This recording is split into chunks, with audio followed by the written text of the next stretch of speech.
नमस्कार मंडळी. सर्वप्रथम आपणा सर्वांना दीपावलीच्या लाख लाख शुभेच्छा. आपणा सर्वांचे स्टोरी बुक चॅनेलवर स्वागत आहे. आजच्या व्हिडिओमध्ये आपण 3.5 मुहूर्तापैकी एक दिवाळी पाडवा व बळीप्रतिपदा सणाचे महत्त्व, मान्यता, परंपरा आणि पौराणिक कथा जाणून घेऊया.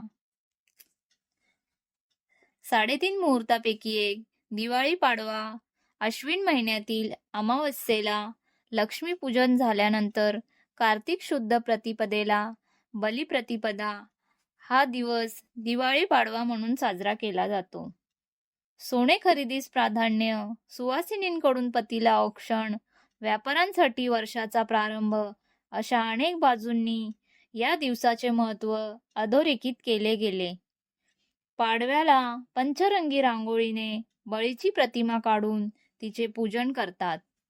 इडापिडा टळो आणि बळीचे राज्य येवो अशी प्रार्थना या दिवशी केली जाते. फटाक्यांची आतषबाजी तसेच दीपोत्सवही केला जातो. या दिवसाचे वैशिष्ट्य म्हणजे 3.5 मुहूर्तापैकी एक असा हा दिवस अतिशय शुभ मानला जातो. आपल्याकडील कृषीप्रधान संस्कृतीमुळे पौराणिक महत्त्व दिले गेलेले आपले सर्व सण वार या निसर्गावरच प्रामुख्याने आधारलेले आहेत. पौराणिक महत्त्व असलेला आणि कृषीप्रधान संस्कृतीचं प्रतिबिंब दाखवणारा कार्तिक महिन्याचा हा आरंभदिन अतिशय महत्त्वाचा मानला गेला आहे. पूर्वापार हा दिवस नव्या सुरुवातीचाच मानला जातो. दिवाळी पाडव्याचे महत्त्व, मान्यता, परंपरा आणि पौराणिक कथा जाणून घेऊया. बलिप्रतिपदा. बलिप्रतिपदे दिवशी विषयी असलेल्या पौराणिक कथांनुसार पार्वतीने महादेवांना याच दिवशी द्यूत खेळात हरवले म्हणून या दिवसाला द्यूत प्रतिपदा असेही म्हटले जाते. असुरांचा राजा बळी हा भक्त प्रल्हादाचा नातू आणि विरोचनाचा पुत्र होता. राक्षस कुळात जन्म घेऊनही चारित्र्यवान, विनयशील, प्रजाहित दक्ष राजा म्हणून बळीराजाची ओळख होती. दानशूर म्हणूनही हा राजा विख्यात होता. पण पुढे त्याने वाढत्या शक्तीच्या प्रवाहाने देवांचाही पराभव केला. बळीराजाने एक यज्ञ केला. या यज्ञानंतर दान देण्याची प्रथा होती. भगवान विष्णूंनी वामन अवतार धारण केला आणि बटुवेशात बळीराजा समोर उभे राहिले. या रूपात वामनाने 3 पावले भूमी मागितली. वचनाला जागून बळीराजाने हे दान देण्याची तयारी दाखवली. तेव्हा वामन अवतारी विष्णूंनी प्रचंड रूप धारण करीत स्वर्ग आणि पृथ्वी व्यापले. 3रे पाऊल ठेवण्यास जागा शिल्लक न राहिल्याने वचनपूर्तीसाठी बळीराजाने मस्तक पुढे केले. तेव्हा बळीराजाच्या डोक्यावर पाऊल ठेवून वामनाने त्याला पाताळ लोकाचे राज्य बहाल केले.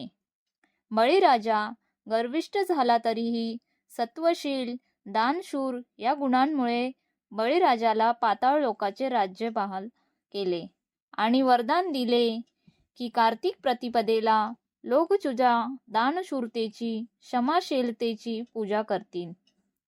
इडापिडा टळो आणि बळीचे राज्य येवो अशी प्रार्थना या दिवशी केली जाते. फटाक्यांची आतषबाजी तसेच दीपोत्सवही केला जातो. व्यापारी वर्गाचे नववर्ष. आश्विन अमावस्येला करण्यात येणाऱ्या लक्ष्मीपूजनानंतर कार्तिक शुद्ध प्रतिपदा म्हणजेच दिवाळी पाडवा बळीप्रतिपदा ही व्यापाऱ्यांसाठी आर्थिक हिशोबाच्या दृष्टीने नववर्षाची सुरुवात मानली जाते.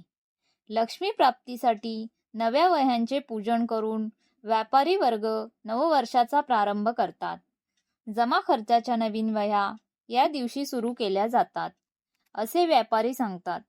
वह्यांना हळद कुंकू, गंध, फूल, अक्षता वाहून पूजा करतात. या दिवशी मुहूर्ताने व्यवहार सुद्धा केले जातात. उत्तर भारतात या दिवशी गोवर्धन पूजा असते. श्रीकृष्णाच्या किंवा विष्णूच्या देवळात ही पूजा होते. या दिवशी देवाला अनेक पक्वान्नांचा आणि मिठायांचा डोंगर अर्पण केला जातो. म्हणून या सणाला अन्नकूट असेही म्हणतात.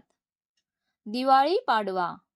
दिवाळी पाडव्याच्या दिवशी घरोघरी सायंकाळी पाटाभोवती रांगोळी काढून पत्नी पतीचे औक्षण करते व पती पत्नीला ओवाळणी स्वरूपात काही भेटवस्तू देतो. नवविवाहित दाम्पत्याची पहिली दिवाळी पत्नीच्या माहेरी साजरी करतात. यालाच दिवाळ सण म्हणतात. या निमित्त या दिवशी जावयास आहेर केला जातो. विक्रम संवत कालगणनेचा प्रारंभ या दिवशी होतो. उज्जैनीचा राजा विक्रमादित्य याने शकांचे आक्रमण परतवून लावले, त्याचा पाडाव केला. त्या विजयाचे प्रतीक म्हणून विक्रमादित्याने विक्रम संवत ही कालगणना सुरू केली. इसवी सन पूर्व 57 पासून ही कालगणना प्रचलित आहे.